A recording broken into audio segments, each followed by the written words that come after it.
Today is Wednesday, February 2nd, and this is William Michael of the Classical Liberal Arts Academy. Today I'd like to meditate on a question that I believe will be helpful for Catholic laymen. So I'm thinking and talking to my fellow Catholic laymen. There's nothing that I'm going to say in this talk that wouldn't also be true for women, but I'm primarily interested in offering something helpful to Catholic men. And what I'd like to talk about is why Catholic laymen should study the classical liberal arts, classical philosophy, and Catholic theology. Why should Catholic laymen make the time and make the effort to study the classical liberal arts, classical philosophy, and Catholic theology?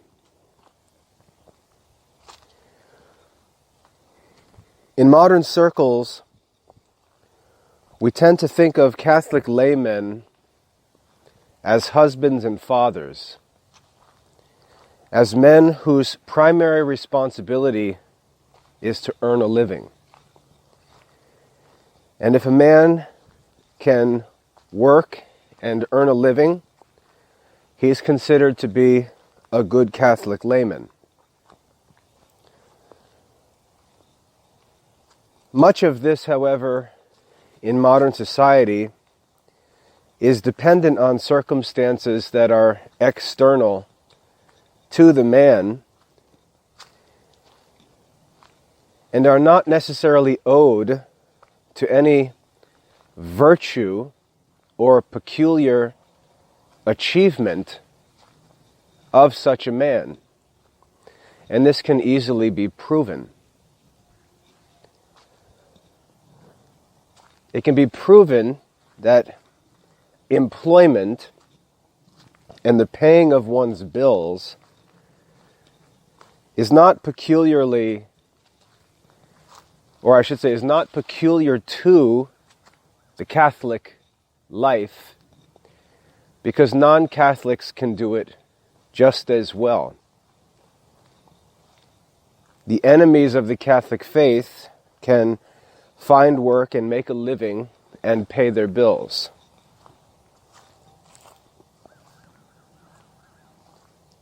And so it's not peculiarly Catholic for a man to work, earn a living, and pay his bills.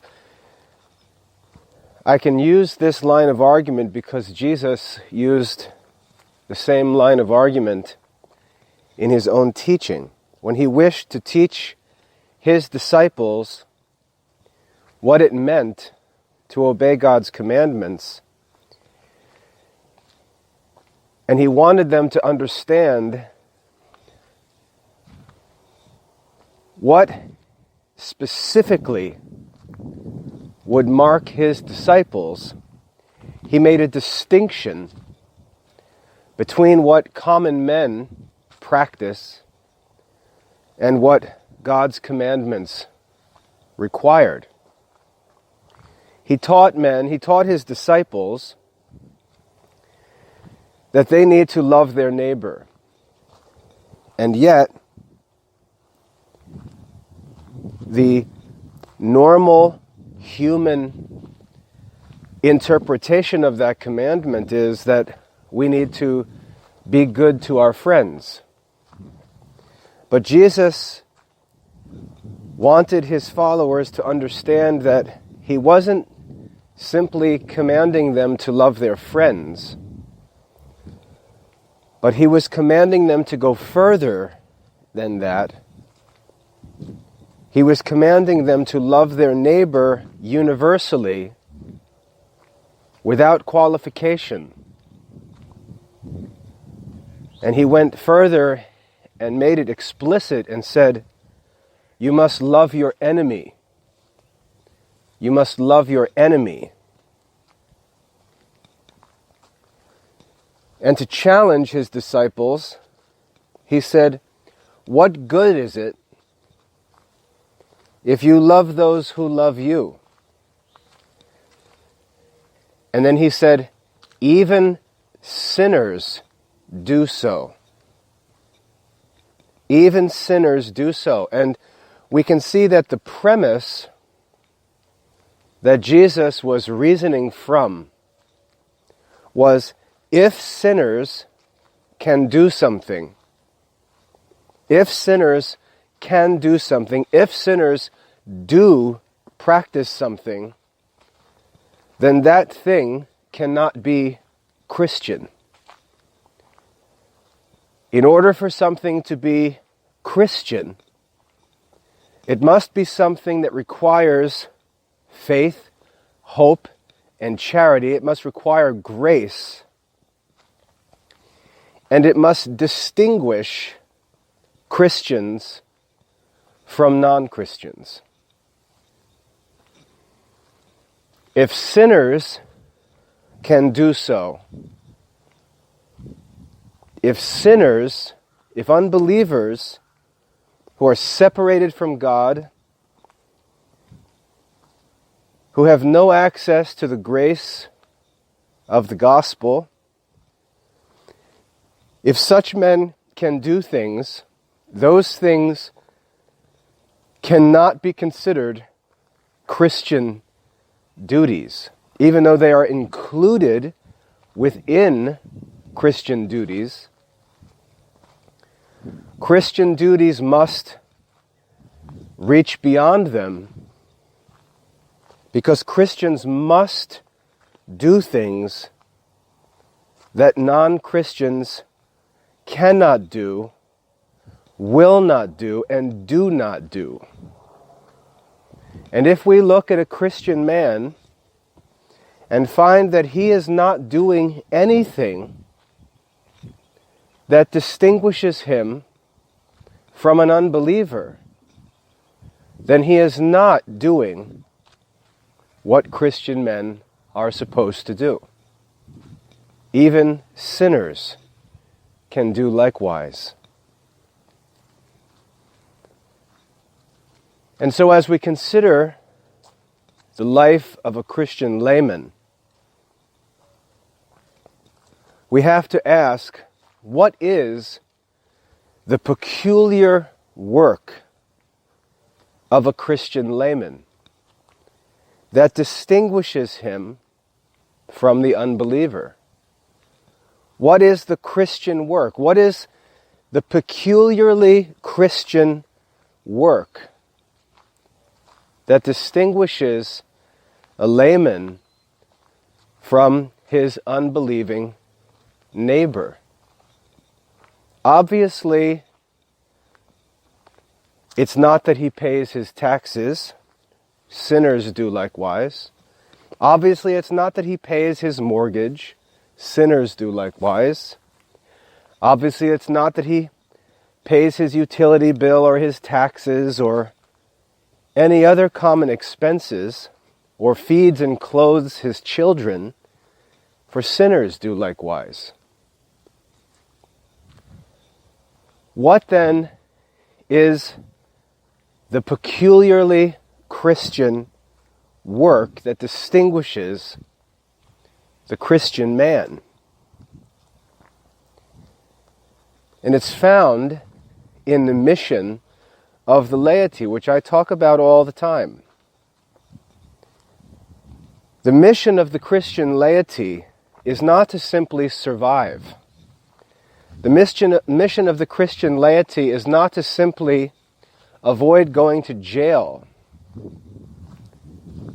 or avoid having their marriages end in divorce or clothing their children. All of these things Unbelievers can do just as well. Jewish people do these things.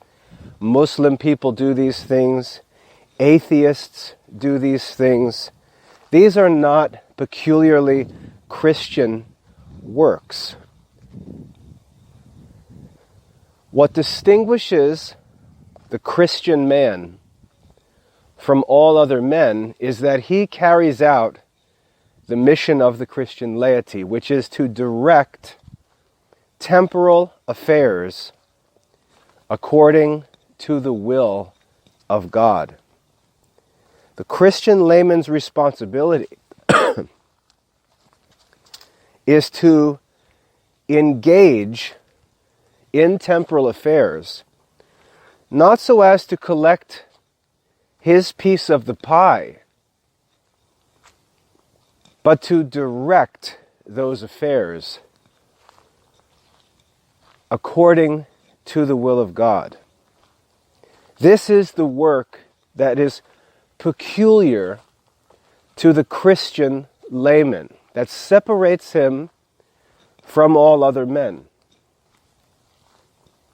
He's not simply there to collect his portion of the profits that are available. He's not just there to fill a cubicle and carry out the tasks of a certain job, which could be filled by any other men or women. He's not simply to find a place in the American workforce and argue that because he's honestly earning a paycheck by going to work and not stealing, that he's fulfilling the mission of the Christian layman's life, because even sinners do likewise. The Christian man's duty in the world is to direct temporal affairs according to the will of God. And I think when Christian men embrace this and understand it, I think they'll find it very encouraging, and they'll find some purpose for their lives. They'll find some purpose, real meaningful, personal purpose for their lives. Before I converted to Catholicism, I was introduced to Christianity in Protestant circles. I attended a Protestant church, or a number of Protestant churches.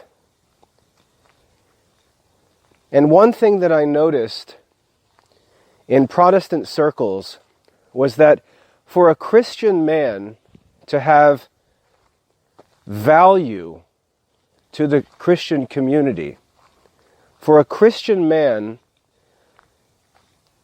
I should say, to be valued by the Christian community, he needed to do one of three things. One of three things. He either needed to become a pastor, needed to go to seminary, be ordained within the Protestant church, and work as a pastor. That was one thing he could do to be valuable as a Christian. The second thing he could do was be a missionary. A man could be a missionary, and by doing missionary work, he would be valued by the Christian community. And if a man wasn't a pastor and wasn't a missionary, I should say four things. A third thing he could do is volunteer at church. He could volunteer at church participating in church activities. He could be a Sunday school teacher. He could be a youth minister. He could lead a men's Bible study or something like that. He could serve as a deacon or an usher. He could volunteer at church and be valuable. And the fourth thing that would make a man valuable is that he could donate money to the church. Those are the four things a Protestant can do to be valuable. He can become a pastor. He can be a missionary. He can be a volunteer at church. Or he can donate money to the church. And if a man does one or a number of those things, he'll be valued as a Protestant. But what you'll notice is that none of those things address the mission of the laity, which is to direct temporal affairs according to the will of God. In the Protestant community, every man has to become the same man to be valued. He has to become the pastor, or the missionary, or the volunteer, or the donor. He has to do something at church, for church, to be valuable. Every man has to become the same kind of man, the same copy of the valuable Christian man.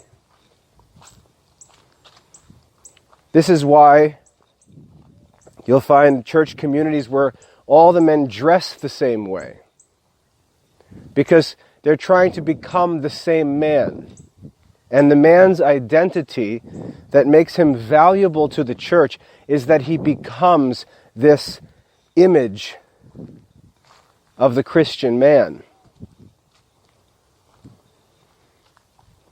At one church, it will be looking like a surfer, walking around like you're at the beach, flip-flops, shorts, and acting like to be evangelistic means to be laid back and friendly, always trying to quote-unquote evangelize people, to be a street missionary, a volunteer evangelist. This is the image of the Christian.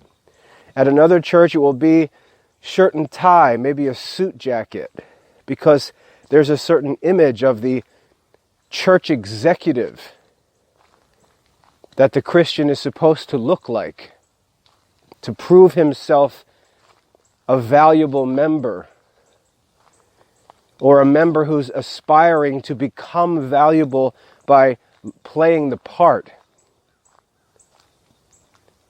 But what we see is that the individual abilities, opportunities, works, talents of individual men are not valued unless they're volunteered to benefit the church. Outside of that volunteer service, they have no value in themselves. And so Christian men sit around struggling in their lives to kind of figure out what they should do. Because being themselves has no place. And so they sit around wondering what they need to become. And usually that means something other than what they actually are. They are not serving the true mission of the Christian laity, but are confused and distracted by a false idea of the Christian life that suggests that only ecclesiastical activities are valuable. Only ecclesiastical activities are Christian, and everything else is just useless and worldly. And so Christian men are constantly trying to retreat from temporal affairs so that they can spend more time at church, because in their way of thinking, only church activities are Christian. So the way that you show yourself a Christian is by being at church all the time, by reading the Bible all the time, by being with your wife and children, talking about religion all the time. This is what it means in modern circles to be Christian. Not worldly, but Christian.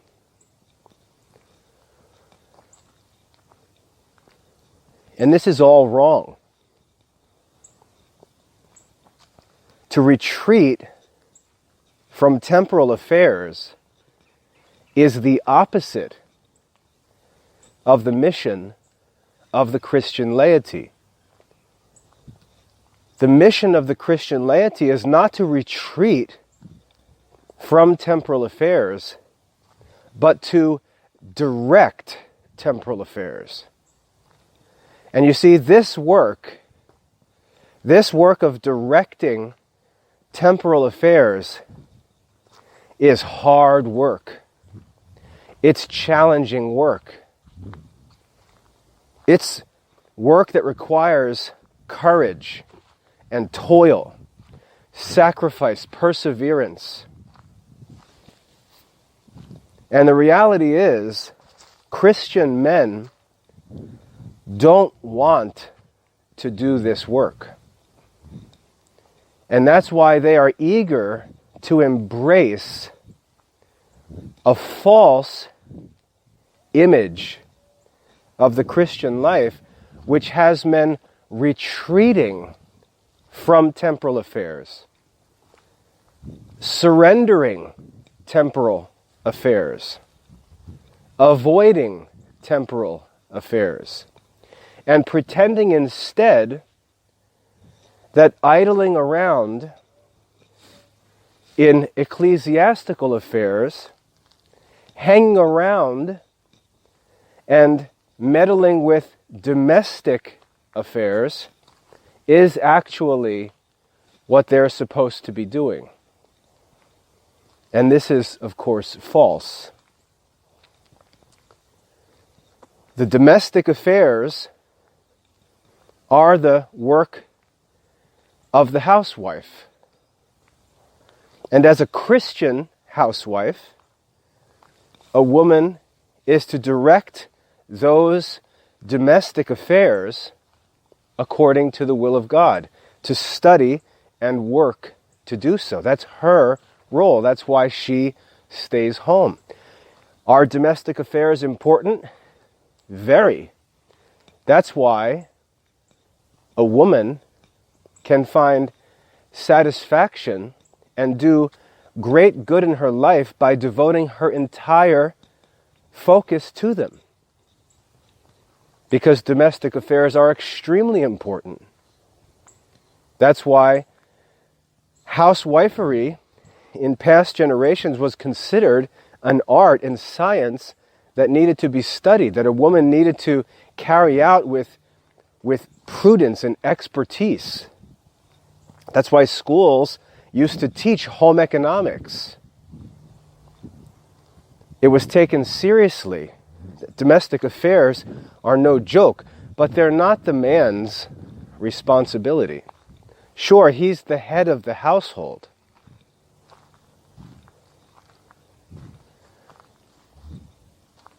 But those domestic works are not his direct responsibility. They're delegated to his wife, and she is naturally suited for them, as ancient Greek philosophers taught, because her body is the means by which children are born, not just born, but also fed and nourished. Her physical body needs to be with the children, and the children, being weak and vulnerable, need to be sheltered, and therefore naturally the woman's body needs to be with the children where they are sheltered. And that's why Xenophon, the ancient Greek philosopher, in his book on household economics, explained the natural role of a woman is to be at home, where the children are.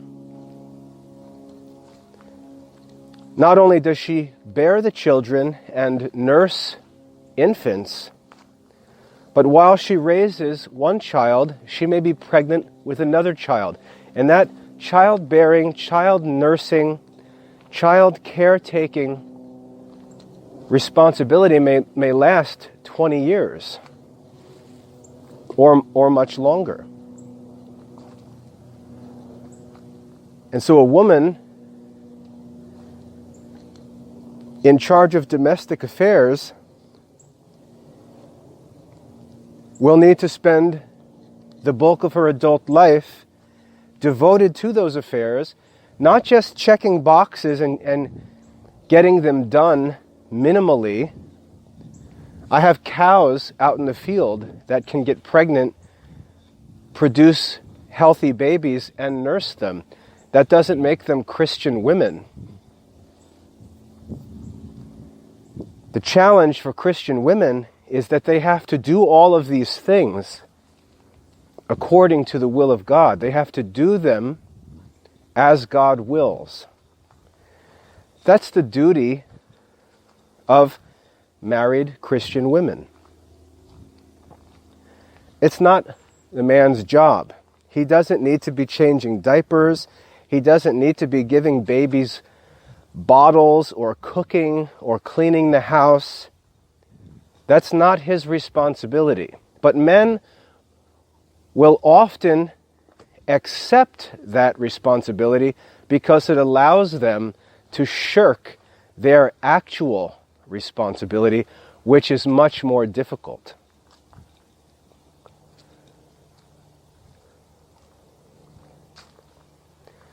The duty of a Christian layman is to direct temporal affairs according to the will of God. That same Greek philosopher Xenophon explains that his duties are outside and away from the home, are proven naturally from his body. Just as the woman's body proves that her place is at home. And we're talking about married, reproductive women. We're not talking about single women. Obviously, a single woman can devote her life to a number of different things and not be responsible for household duties. We're talking about a married woman.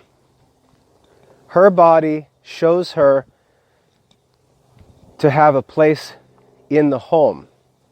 The man's body, by nature, shows him to have no need of being at home. His body is physically stronger.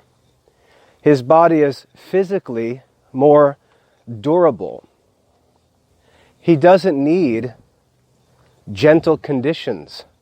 He's not carrying around a fetus inside of himself, where a fall might cause the fetus to die. His body is rugged. He's able to be out. He's able to go long periods of time without food. He doesn't need much sleep. He can easily bear uncomfortable conditions. He doesn't have any of the needs that a childbearing, child-nursing mother has physically.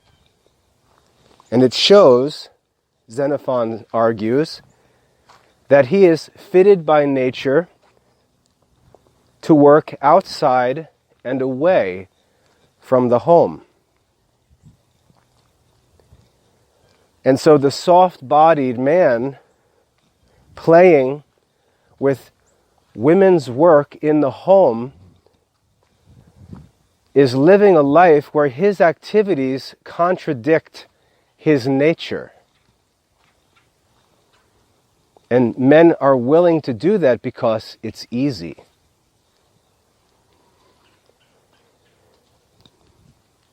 But the same line of argument that I raised before could be raised against this. When a man is doing these things, it could be said,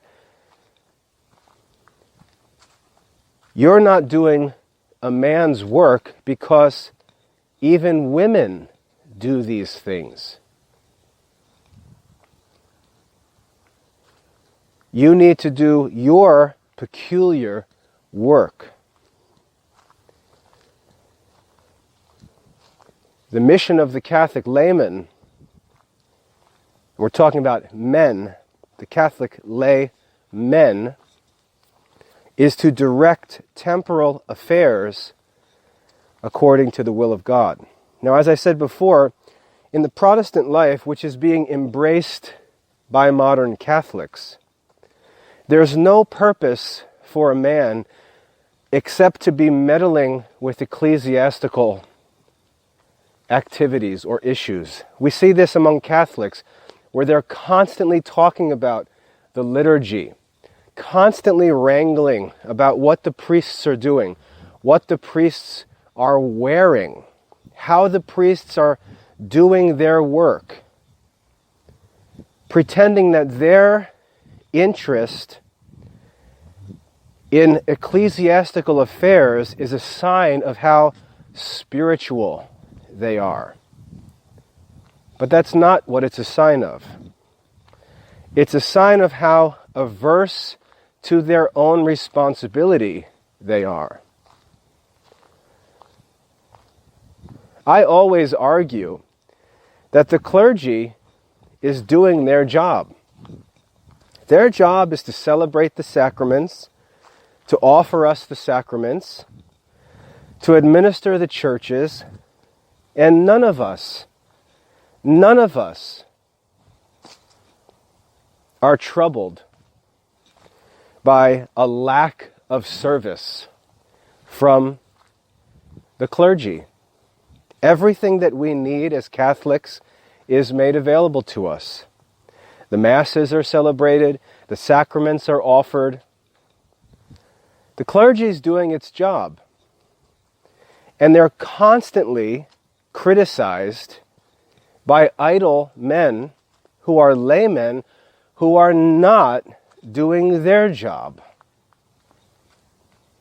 And one of the reasons why the church appears to be struggling is that the work of the laymen, on which the ecclesiastical work depends, is not being done.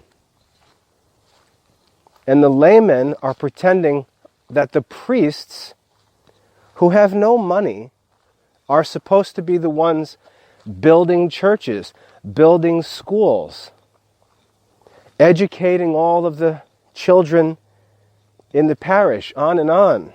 All of these temporal affairs, the laymen pretend that the priests are supposed to be doing these things for them, as if they're spectators evaluating the quality of the church's activities. And they sit around 24 hours a day picking on the clergy, ignoring or denying the fact that what limits the church in almost all situations is that the laymen are not providing the resources that the church depends on. because the laymen are not engaged in temporal affairs as they're supposed to be. Or if they are engaged in temporal affairs, they're engaged minimally. Minimally. What do I need to do to earn a paycheck? Punch in at 9 o'clock, punch out at 5 o'clock, get in my car, and make a beeline back home. I checked the box, I went to work, I earned my paycheck. Now it's time for me to go back home. That's not the mission of the Christian layman. Now there's a couple reasons why Christian men don't want to do this work. The first reason that I've already talked about is because they are under the influence of this false teaching about the Christian life that leads them to think in this way.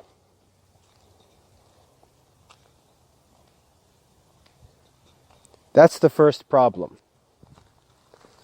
They're influenced by false teaching about the Christian life. That can be fixed by teaching. Secondly, they're cowardly. They know that the work of directing temporal affairs involves conflict and risk. And they're afraid of that conflict and risk. For all their talk about saints and martyrs, and they're afraid of that conflict and risk associated with the Christian life. The third reason, which I've also mentioned, is that it's very difficult. This work of directing temporal affairs is very difficult. It requires prudence. It requires great diligence. It requires sacrifice and perseverance. You don't get to punch in and punch out like some factory worker. That's not the Christian duty. If we think about what God has said about work, He said, 6 days you shall labor and do all your work. And He takes the seventh day and says, this is a day of rest, not just for you, but for everyone. So it's not a day for you to go hang out at the restaurant or sit at a football game. It's a day of rest for everyone, not just for you. And it's supposed to be a day where you come away from your labor and your work that you're assumed to be engaged in 6 days a week in order to devote one day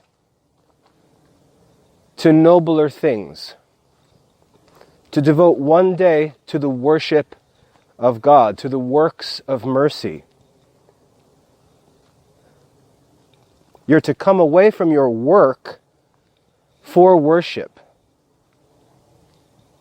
for works of mercy. The command of the Sabbath assumes that you're not doing those things the rest of the week. You need to come away from what you're doing, that is your work, to worship God, to participate in the works of mercy in a balanced and responsible way. 6 days you shall labor and do your work, and the seventh day is holy. Notice it doesn't say 5 days from 9 a.m. to 5 p.m. you're to do your work.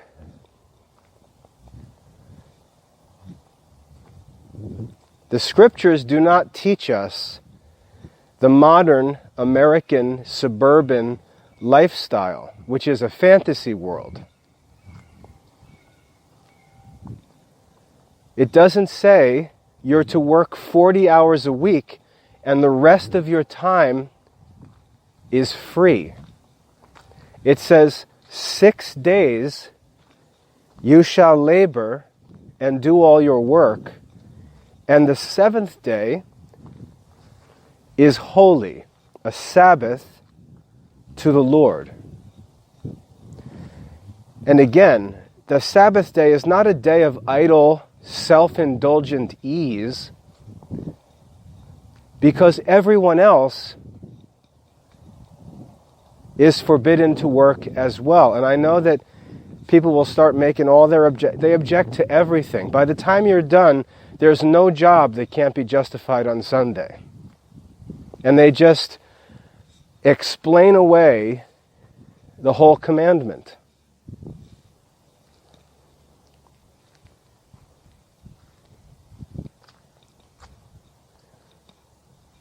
But you can go back and you can learn what the church's actual teaching is on Sunday, and you can see that servile works that are pursued for the sake of the body, for the sake of money-making, servile works are forbidden on the Lord's Day.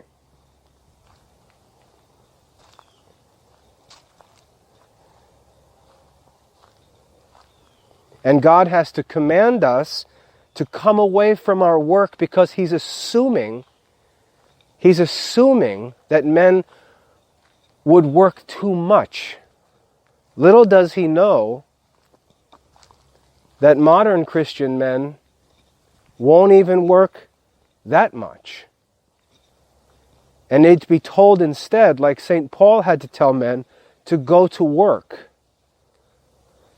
with their hands, to work that they may share, to work that they may actually do good works in the world, rather than meddling around.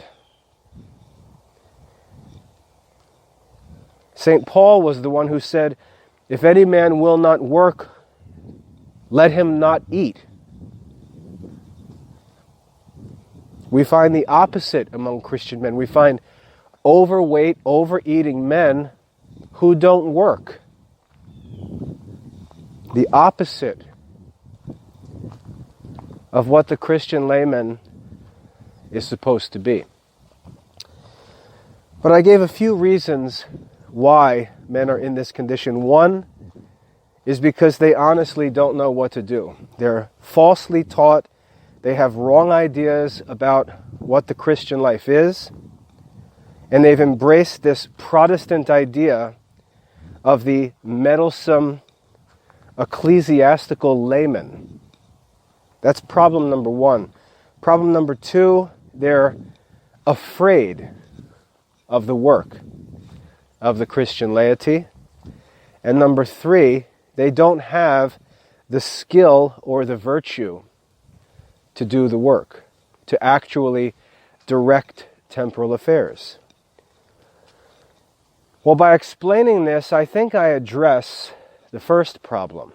There's no more excuse for this silly notion that a Catholic man is needed at church or at home all the time. His vocation, his own physical body, proves that this is not true. So that first excuse of ignorance or false teaching can no longer be used as justification. We can't feel sorry for anyone who hears this and knows this. Secondly, the issue of courage is a matter of virtue. It's one of the four virtues. Notice, courage is not one of the theological virtues. Courage is a virtue that is practiced by unbelievers. Christians have no excuse. To lack courage is not to fail to be a good Christian. To lack courage is to fail to be a good, natural, reasonable man. To lack courage is to lack humanity. Unbelievers are courageous. You don't need to be a Christian to be courageous. Alexander the Great was courageous. He was not a Christian.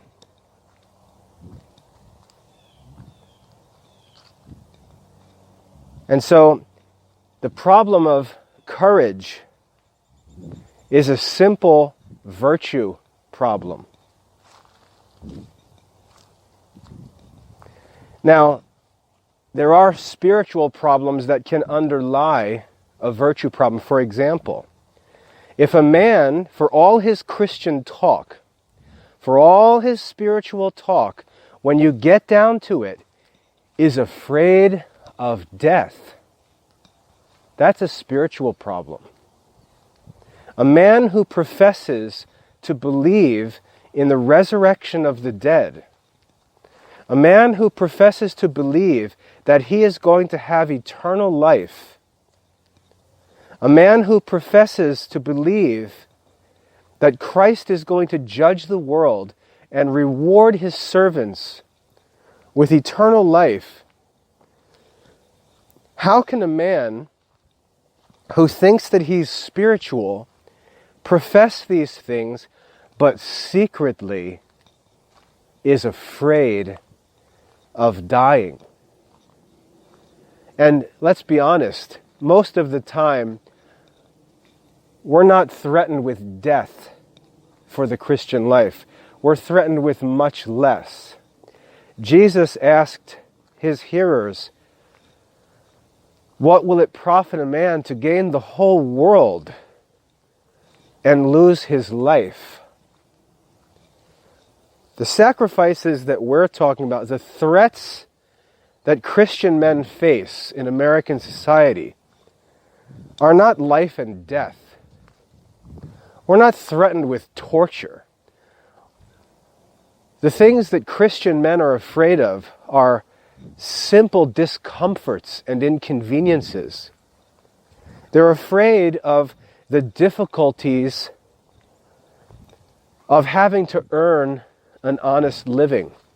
They're afraid of the difficulties maybe of having to start their own business rather than taking some easy sinecure job at a big corporation. They're afraid of public disagreement. They're afraid of becoming unpopular. They're afraid of being exposed as ignorant or as hypocrites by people who are willing to argue with them when they start talking. So we're not even talking about a fear of death, which itself wouldn't be reasonable for a Christian. We're talking about a fear of inconvenience, a fear of the loss of comfort, a fear of unpopularity, a fear of conflict, a fear of disagreement. These are childish fears. And yet these same men who fear these childish troubles will pretend to have an interest in the religion of martyrs who were literally burned alive, sawn in half, beheaded, tortured for this same Christian duty, many of whom were laymen. And this is why we see the meddlesome character of these modern laymen.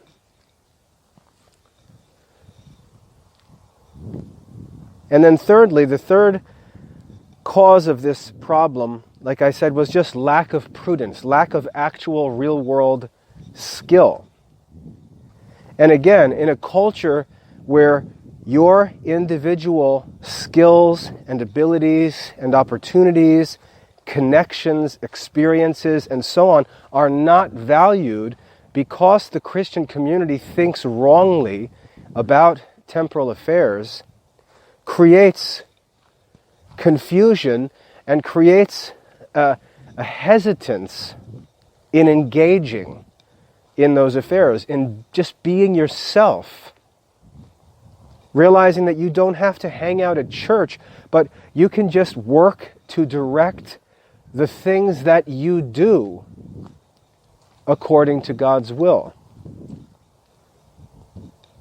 I want to share a passage of Scripture that I think is very helpful with this.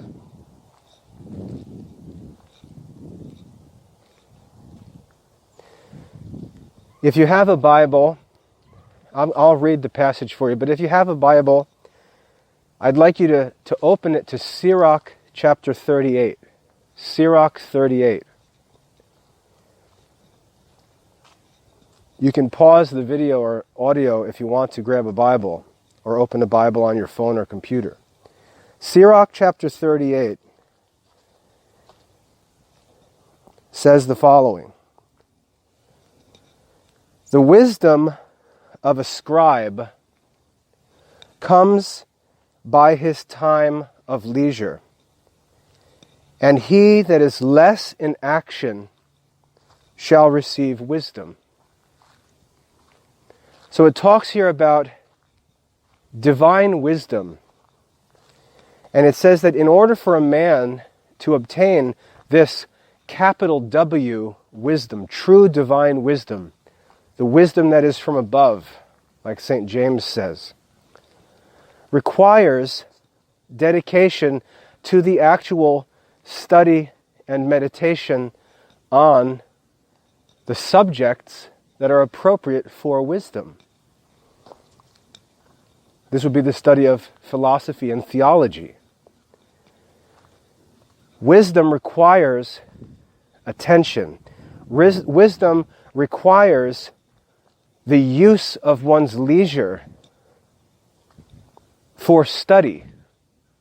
Not carnal self-indulgence, but study. The wisdom of the scribe is gained by his leisure. And the scribe in the ancient world was an intellectual man, a religious man. And he's contrasted to other kinds of men, other sort of workmen and craftsmen. And I'd like to continue reading Sirach 38. The writer asks, "With what wisdom shall he be furnished who holds the plow, and that glories in the goad, who drives the ox therewith, and is occupied in their labors, and his whole talk about the offspring of bulls? He shall give his mind to turn up furrows, and his care to give the cattle fodder. So every craftsman and workmaster that labors night and day, who maketh graven seals, and by his continual diligence varies the figure, he shall give his mind to the resemblance of the picture, and by his watching shall finish his work." By watching, it means working through the night, going without sleep. "He shall finish his work. So doth the smith, sitting by the anvil, and considering the ironwork. The vapor of the fire wastes his flesh, and he fights with the heat of the furnace. The noise of the hammer is always in his ears, and his eye is upon the pattern of the vessel he makes. He sets his mind to finish his work, and his watching, again, watching, in other words, constant, tireless toil, to polish them to perfection. So doth the potter, sitting at his work, turning the wheel about with his feet, who is always carefully set to his work. and maketh all his work by number. He fashions the clay with his arm, he bows down his strength before his feet. He shall give his mind to finish the glazing, and his watching to make clean the furnace. All these trust to their hands, and every one is wise in his own art. Without these men, without these arts, a city is not built. They shall not dwell, nor walk about therein, and they shall not go up to the assembly. Upon the judge's seat they shall not sit. The ordinance of judgment they shall not understand. Neither shall they declare discipline and judgment, and they shall not be found where parables are spoken. But they shall strengthen the state of the world, and their prayer shall be in the work of their craft, applying their soul and searching in the law of the Most High. That is a liberating passage of Scripture. Whether you are a plowman or a metal worker who makes seals, or a smith, or a potter, whatever your craft, whatever your art may be, you serve the common good by working and toiling, by giving your whole attention, by watching for the completion of your work with expertise. And by that work, you benefit the state. Without that work, no city can be built. But that work takes a man away from those learned professions that are described in that last paragraph. These men are not going to be judges. These men are not going to be lawyers. These men are not going to be men holding public offices, legislators. These men are not going to be religious leaders or philosophers. But they don't need to be, because their arts are essential. Their arts are essential to public life. Their arts are essential to the operation of the state and the service of the common good. Their works are valuable in themselves.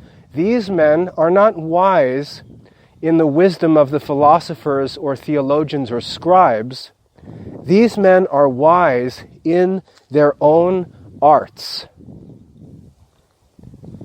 They have value in the community through the excellence and the mastery of their own individual works.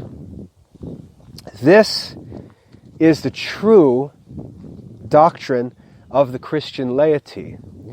The potter doesn't need to become a pastor to be valuable. The blacksmith doesn't need to become a missionary to prove that he's a Christian. The farmer doesn't need to volunteer 30 hours a week at the local church to prove he's a good man.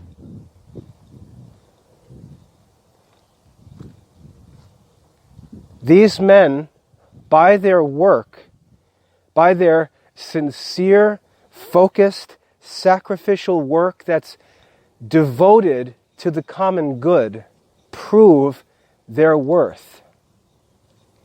And yet, while we could argue that unbelievers could do this, the passage, if you paid attention, goes further. The last line, verse 39, They shall strengthen the state of the world.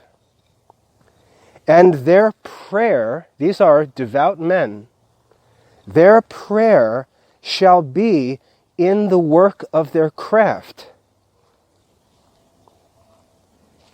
applying their soul and searching in the law of the Most High.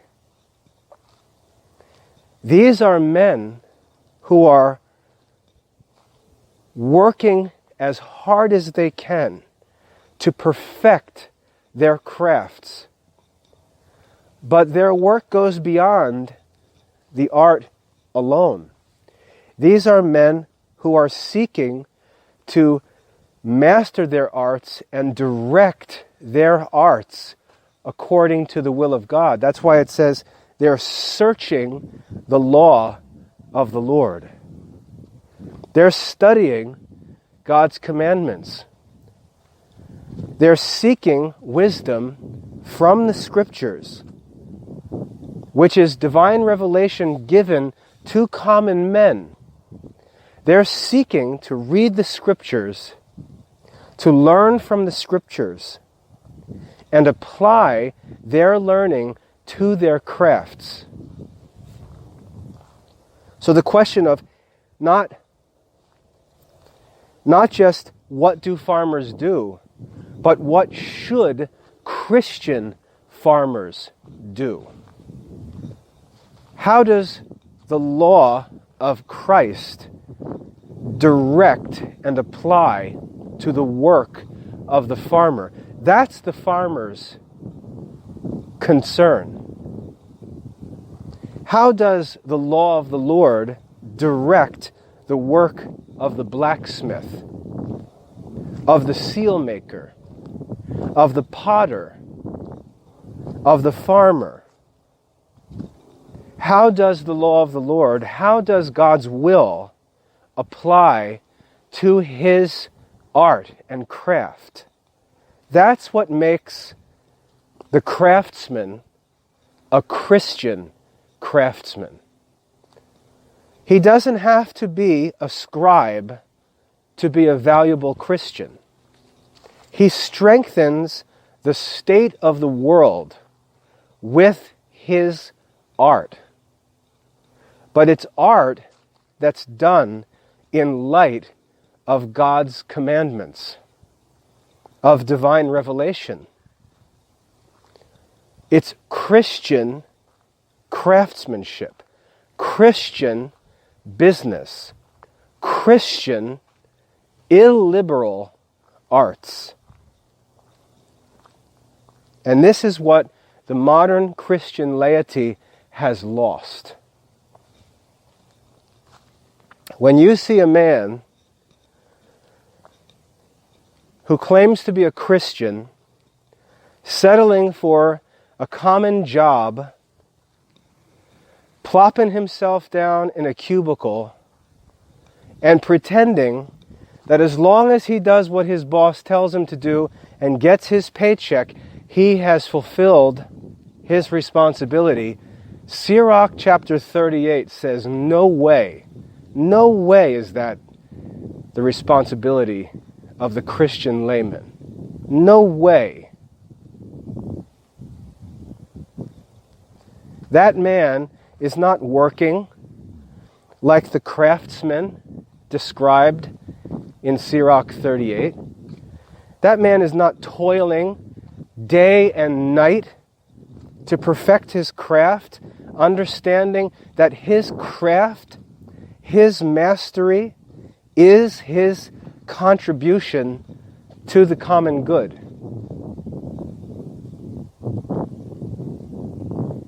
It says he's working through the night with his mind fixed on his craft. And what he offers to his community, to his neighbor, what he offers them is his tireless, conscientious, Christian mastery of his craft, of some valuable craft that contributes to the common good, that strengthens the state of the world, without which a city cannot be built. His prayer, it says, is in his work.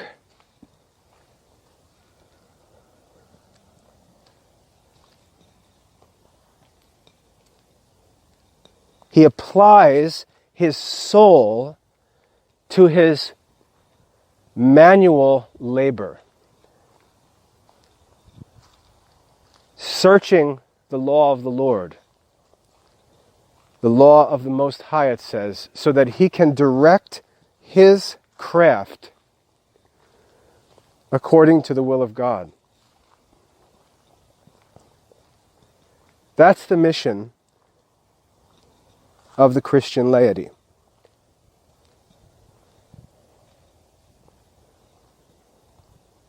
Now you may ask, okay, that's awesome. Sirach 38 is liberating for individual Christian men. You don't have to be the fake, meddlesome, annoying church wanderer who idles around talking about ecclesiastical affairs. You can just be yourself. You can serve God in the best way possible for you, which is your own individual abilities, opportunities, interests, skills, talents, desires. You can serve God in your own unique way, and you can devote all your heart, soul, mind, and strength to that work, day and night, offering your art, the wisdom in your art to God and to your neighbor. That's liberating for men. But the topic of this talk was why laymen should study the classical liberal arts, classical philosophy, and Catholic theology. Now, obviously, a Catholic layman is not going to be able to study in the same way that a scribe would be able to study. A contemplative man, a man who's devoted himself to religion, a man who's chosen to not get married or have children, a man who's chosen to devote his whole life to wisdom seeking, a contemplative life, which again, modern men aren't doing, because when we create this false view of the life of a man, it doesn't just destroy the mechanical arts and secular society or temporal affairs. It doesn't just destroy the culture of the laity, it also destroys the culture of the religious vocation. Because there's no separation. And we see this modern era where you see nuns no longer wearing habits or priests trying to act like they're ordinary guys. My son is in ROTC.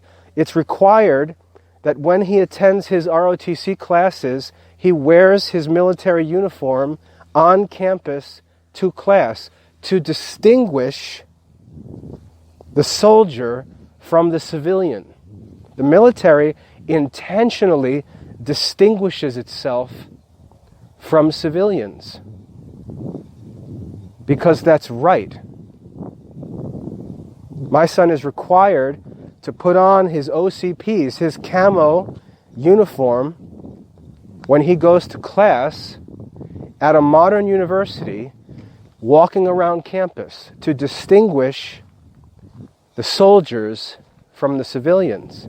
And yet when we go to the religious community, we find religious shying away from this distinction. And the reason why is because the distinction between religious and secular has become blurred and confused by this false teaching about the Christian life.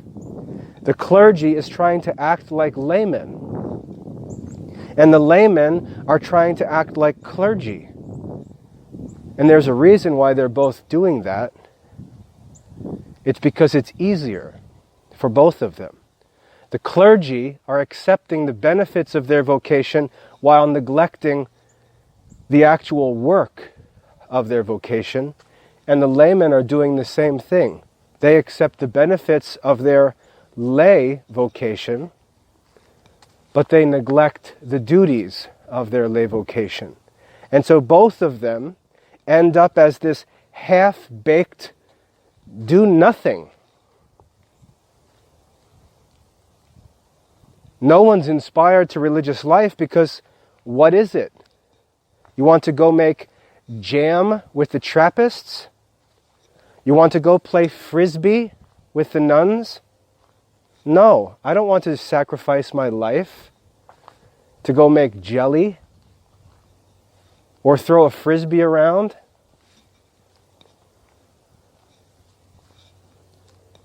The contemplative life needs to become this life that's described in Sirach 38, the life of the scribe, the life that's devoted to the pursuit of wisdom in leisure that is obtained by the choice to not marry and have children. That leisure is the benefit of the contemplative life, but the duty of the contemplative life is the pursuit of wisdom. That's the scribe, that's the contemplative's contribution to society. That's why the Dominicans' motto is to contemplate and share the fruits of contemplation. That's the duty of the religious. That's why the laymen should support the religious materially, because they have something to gain from the religious. But in modern circles, the religious rarely have anything to offer because they're neglecting that unique, separated duty. And laymen do the same thing.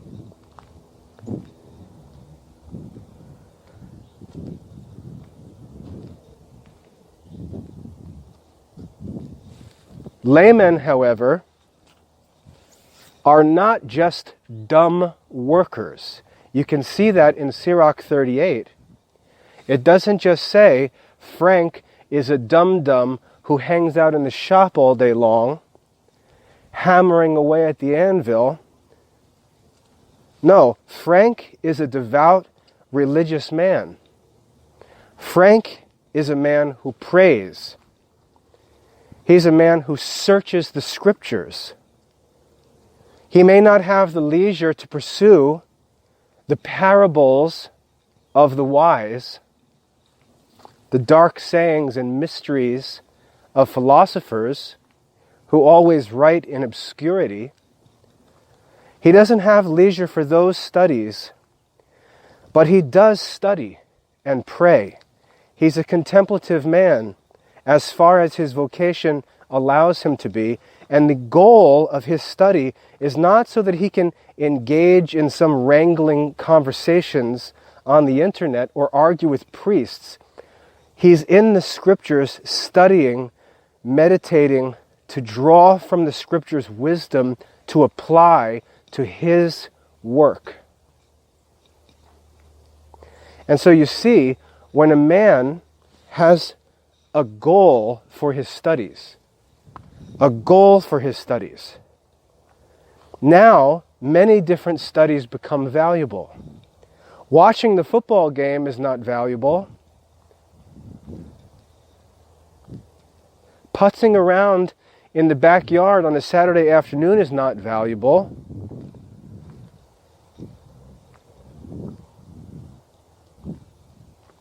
But he's studying to gain wisdom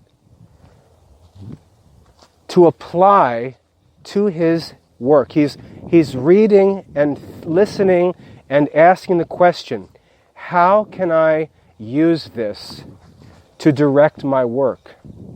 How can I what can I draw from this that I can take with me into the shop or to my office and put into practice to direct my temporal affairs according to wisdom? This is the intellectual pursuit of this true layman. He's not a bum. He's not lazy. He doesn't just check the box of the job description.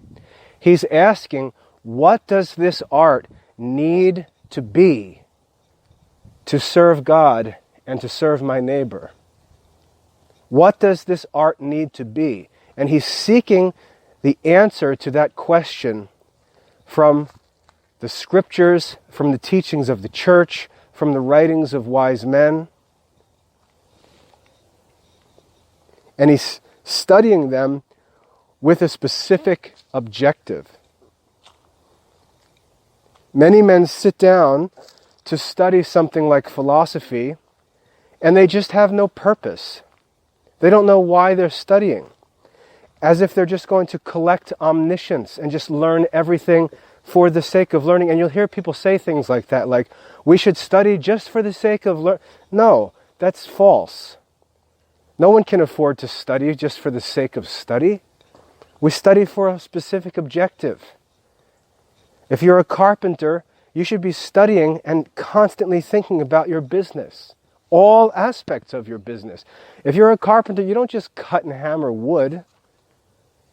If you're a carpenter, you've got to deal with customers, you've got to design products, you've got to do work, you've got to find profitable ways, affordable, sustainable ways to do work, you've got to relate to customers, communicate, figure out a whole business plan, how to manage all of the work that you do, how to make things that are useful to your neighbor, but also affordable. You've got to think of the whole challenge of your work and how you can strengthen the state of the world, how you can benefit your neighbor by solving problems and creating solutions in your specific field, your specific craft. How can you solve problems and help your neighbor?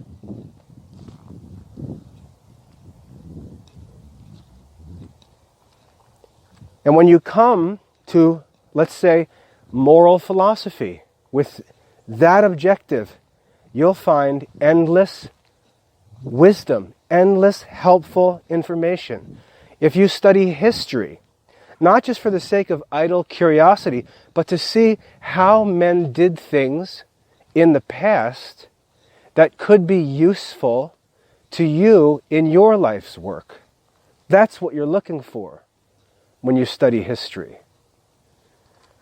When you study the catechism, constantly asking, how can I use this teaching to enlighten my profession, to direct my profession, the temporal affairs that I have influence in? How can I use this wisdom to direct these temporal affairs according to God's will? If you come to these studies with that purpose, you may not understand everything you read. You may not understand every obscure passage. But again, that's not your objective.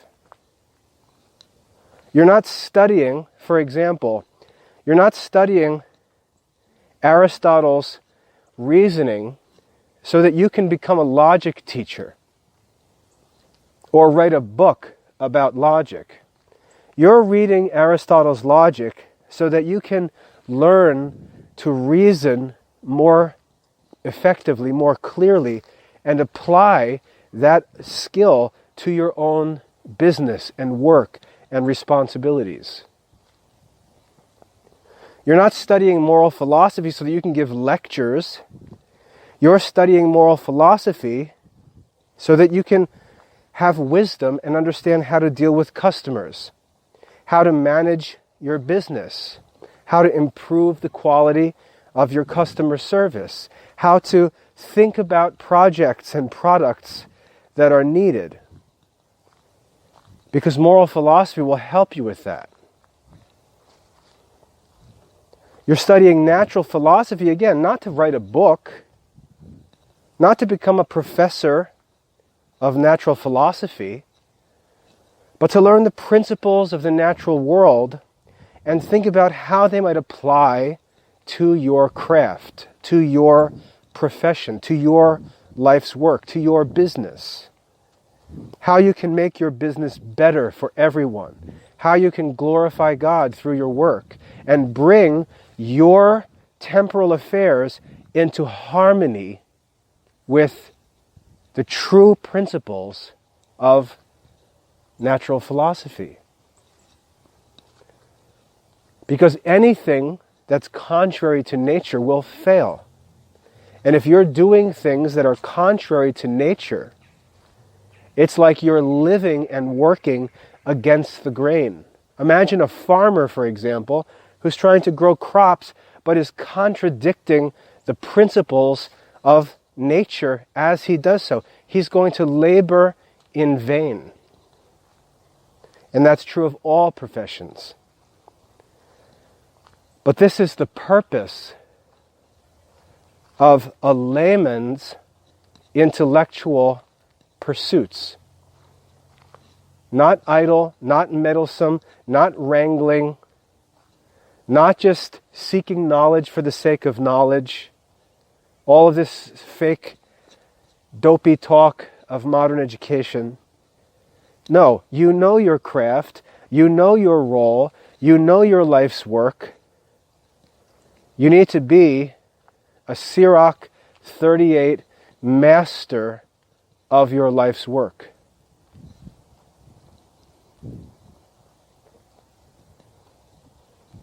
You need to search the scriptures.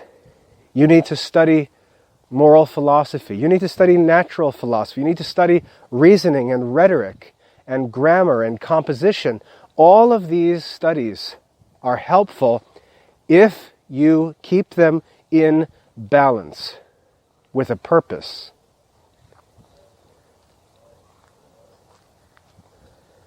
And if we can restore this Sirach 38 culture, we can restore the Catholic laity, and it would be awesome. It would be so awesome to see individual Catholic men just be themselves. Become masters of the work that God has given them to do. Not settling for lazy cubicle positions, not just checking the boxes of a job description, not just settling, not trying to be something they're not trying to become this cookie-cutter Christian guy who just hangs out and talks idly about religion all the time, but somebody who brings something valuable to the table and says, hey everybody, here's my contribution. Check this out.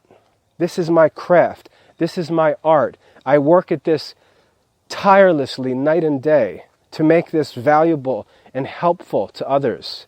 Not just what I produce, but how I produce it, how I make it available, how I manage the costs, what I charge for it. I'm thinking about the whole entire process, the whole entire situation of my life's work and how it serves the common good. And this is what I offer. And I hope it's helpful for everyone. I'm trying to constantly think about it and study and pray and work to try to make it better and better. But at the same time, make sure it's affordable. Make sure it actually benefits the people who need it. And isn't just a luxury item for people who want to blow extra money. I'm thinking about the needs of my neighbors. I'm working intelligently, diligently, masterfully. And I'm allowing God's word and the teaching of wise men to enlighten and direct my work, constantly improving. And this is my offering. this craft, this business, this skill, this service. This is what I offer to benefit and enrich the lives of my neighbors. This is the work that distinguishes the Christian layman. The unbeliever does not do this. He may do it with a view to his business alone, but he doesn't do it with an eye to the glory of God or necessarily to the good of his neighbor. He may do it to the good of his target audience or his ideal customer for profit, but he doesn't pursue the art for the sake of his neighbor in general, for the good or for the common good. These are the things that distinguish the Christian layman. This is the purpose and the motivation for classical Catholic studies, even by manual laboring men, professional men. Not to try to be something they're not to try to become teachers, not to become scholars, not to idly sit around talking nonsense, but to study the writings of wise men, the sacred scriptures, the teaching of the church, to draw from it wisdom to apply to your specific work so that you can fulfill the mission of the laity, which is to direct temporal affairs according to the will of God. So that is why Catholic laymen should study the classical liberal arts, classical philosophy, Catholic theology, and so on. I trust that that's helpful. I trust that that's liberating, like I said, because I know it's helpful and liberating in my own life. It's what directs my own work. I don't have to try to be something I'm not. I'm not a religious person. My passion is in classical liberal arts and classical philosophy. My passion is actually for secular studies. And this knowledge frees me from being fake and trying to be something that really I'm not. And that's one of the reasons why I've been able to succeed in my life's work, is because I'm free to be who I am and to do what I do and not allow people to try to squeeze me into a cookie cutter and make me act like somebody that God does not want me to be. And I think when other men learn to do the same, they're going to find that they're free to be themselves and to offer their gifts and their talents and their knowledge and experience and connections and resources and opportunities in a way that no one else can. And that's what's most important. So if you'd like help with these studies, you don't necessarily even need quizzes and tests and things like that. You can enroll for free in the Classical Liberal Arts Academy and access these studies. You can write to me anytime you have a question, because again, this work of classical education, this is my work. This is my art that I work at tirelessly day and night to offer to my neighbors for the common good. I'm here to help you with these studies, and I invite you to get started with them. It's all self-paced. There's no pressure, no deadlines. Whenever you have leisure, open up a lesson and give it a read. If I make a video, watch the video. If you'd like to go further and submit assignments and take quizzes and things like that, it's affordable to do so. As a comment, the family plan that we offer for families includes parents. So if a family purchases a family plan, mom and dad can study just as well as the kids. So we intend that in the Classical Liberal Arts Academy. It's not just a school program. It's a life study program for Catholic children as well as adults. So you're welcome to join us in the Classical Liberal Arts Academy. And if you have any questions, just get in touch. Either comment, if you're watching this on YouTube, contact me by email. My address is mail@classicalliberalarts.com. Because, like I said, this is my offering to my neighbor and my service to God, and I'm eager to help. God bless.